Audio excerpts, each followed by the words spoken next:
राधे राधे दोस्तों।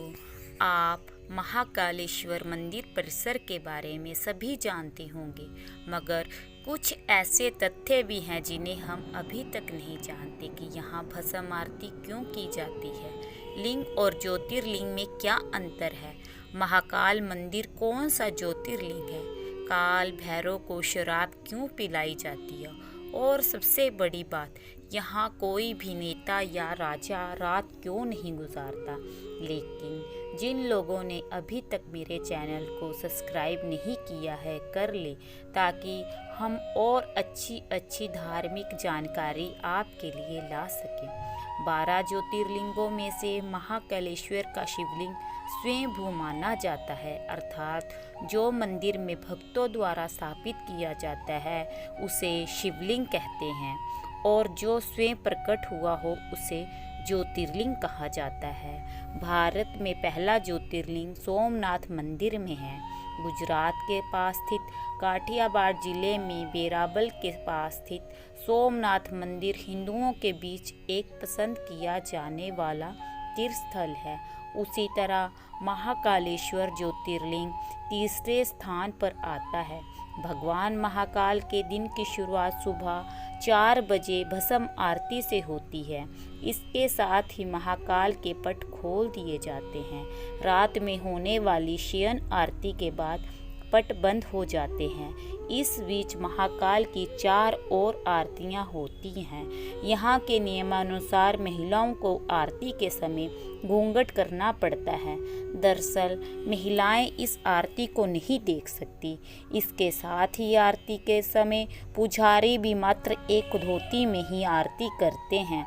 अन्य किसी भी प्रकार के वस्त्र को धारण करने की मनाही है। शिवजी शमशान के साधक है, इस कारण से भस्म को उनका श्रृंगार आभूषण माना जाता है।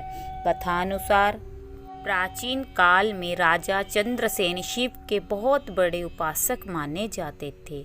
एक बार दुश्मन उज्जैन पर आक्रमण करने आ रहे थे। ये खबर आग की तरह फैल गई कि विरोधी राजा दूषण राक्षस को साथ लेकर उज्जैन पर आक्रमण कर रहे थे। दूषण को भगवान ब्रह्मा का वरदान प्राप्त था कि वो दिखाई नहीं देगा। उस वक्त पूरी प्रजा भगवान शिव की आराधना में व्यस्त हो गई और अपने भक्तों की पुकार सुनकर महाकाल प्रकट हुए। महाकाल ने दूषण का वध किया और उसकी राख से ही अपना श्रृंगार किया। भगवान शिव उस राक्षस का काल बनकर आए थे। अवंती नगरी के वासियों के आग्रह पर शिव यहीं स्थापित हो गए और उनसे सभी ने प्रार्थना की कि आप काल के अंत तक यहीं रहेंगे, इसलिए इन्हें महाकाल कहा जाने लगा। कई वर्षों पहले शमशान से भस्म लाने की परंपरा थी, मगर पिछले कुछ वर्षों से अब कपिला गाय के गोबर से बने उपले, शम्मी, पीपल, पलाश, बड़, अमलतास और बेर की लकड़ियों को जलाकर तैयार किए गए भस्म को कपड़े से छानने के बाद इस्तेमाल करना शुरू हो चुका है। ज्योतिर्लिंग पर चढ़े भस्म को प्रसाद रूप में ग्रहण करने से रोग दोष से भी मुक्ति मिलती है। कहते हैं कि अवंतिकापुरी के राजा विक्रमादित्य महाकाल के बहुत बड़े भक्त थे और महाकाल के आशीष से ही उन्होंने लगभग 132 सालों तक शासन किया। इस मंदिर को बनाने के लिए राजाओं का मिश्रण रहा है। इस वास्तुकला में मराठा, भूमिज, चालुक्य शैली की कला है। ऐसा माना जाता है कि विक्रमादित्य के समय से ही इस मंदिर के पास और शहर में कोई राजा या मंत्री रात नहीं गुजारता है, क्योंकि ऐसा माना जाता है कि नगरी के राजा केवल महाकाल हैं। इसलिए हर सोमवार महाकाल का श्रृंगार कर एक भव्य रथ यात्रा निकाल कर शहरवासियों को महाकाल के दर्शन करवाए जाते हैं। आपको ये जानकर आश्चर्य होगा कि लंबे समय तक कांग्रेस और फिर भाजपा सांसद ज्योतिरादित्य सिंधिया, जो ग्वालियर के राजा भी हैं, वो आज तक यहाँ रात नहीं रुके हैं। जब देश के चौथे प्रधानमंत्री मोरारजी देसाई जी मंदिर के दर्शन करने के बाद रात में यहाँ रुके तो उनकी अगले ही दिन सरकार गिर गई। इस रहस्य को कुछ लोग लोक कथा मानते हैं, मगर सभी शहरवासियों का मानना है कि यहाँ के राजा सिर्फ महाकाल हैं और इसके अलावा यहाँ का राजा कोई नहीं है, इसलिए यहाँ पर कोई रात नहीं रुक सकता। वर्तमान में जो महाकालेश्वर ज्योतिर्लिंग है वह 3 खंडों में विभाजित है। निचले खंड में महाकालेश्वर, मध्य खंड में ओमकालेश्वर तथा उपखंड में श्री नागचंद्रेश्वर मंदिर है। ये नागचंद्रेश्वर मंदिर केवल नाग पंचमी के दिन ही भक्तों के लिए खोला जाता है। दक्षिण मुखी शिवलिंग।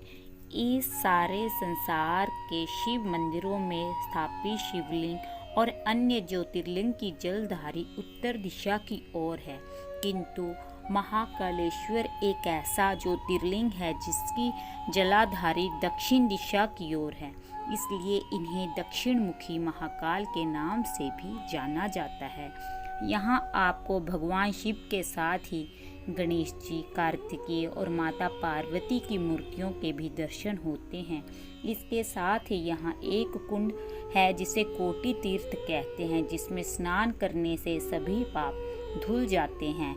यहाँ का काल भैरव का मंदिर देश का नहीं बल्कि दुनिया का एकमात्र ऐसा मंदिर है जहाँ भगवान शिव को शराब पिलाई जाती है। यहाँ प्रसाद बेचने वाले लोग भी अपने पास शराब रखते हैं। आज तक ये कोई नहीं जानता कि ये शिव को शराब पिलाने का रिवाज कहाँ से आया और आखिर इतनी शराब जो भगवान को पिलाई जाती है वो जाती कहाँ है। हिंदी पौराणिक कथाओं में काल भैरव और महाकाल भगवान शिव के 2 अलग अलग पहलू हैं। अगर आप काल भैरव के बारे में जानना चाहते हैं तो कमेंट बॉक्स में जाकर मुझे ज़रूर बताएं। श्री महाकालेश्वर पृथ्वी लोक के राजा हैं। सभी ज्योतिर्लिंगों में से एकमात्र ऐसा ज्योतिर्लिंग है जिसकी प्रतिष्ठा पूरी पृथ्वी के राजा, मृत्यु के देवता मृत्युंजय महाकाल के रूप में की जाती है। इसलिए महामृत्युंजय मंत्र का जाप करने से मरते हुए व्यक्ति को भी जीवन दान मिल सकता है। ओम नमो शिवाय।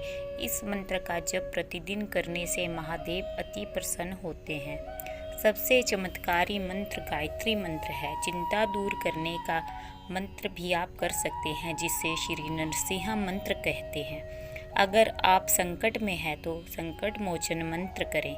मंत्र चाहे कोई भी हो, हर इंसान को सच्ची लगन और साफ मन से मंत्र को करना चाहिए। अगर आप दिन में कोई सा भी एक मंत्र करते हैं तो हर व्यक्ति का शरीर और दिमाग शांत रहना शुरू कर देता है। आप मानसिक जाप भी कर सकते हैं। आप मंत्रों का उच्चारण बोलकर करने की जगह मन ही भी मंत्र कर सकते हैं, उसे मानसिक जाप कहते हैं। अगर आपको मेरी वीडियो अच्छी लगी हो तो मेरे चैनल को सब्सक्राइब करना मत भूलें। राधे राधे।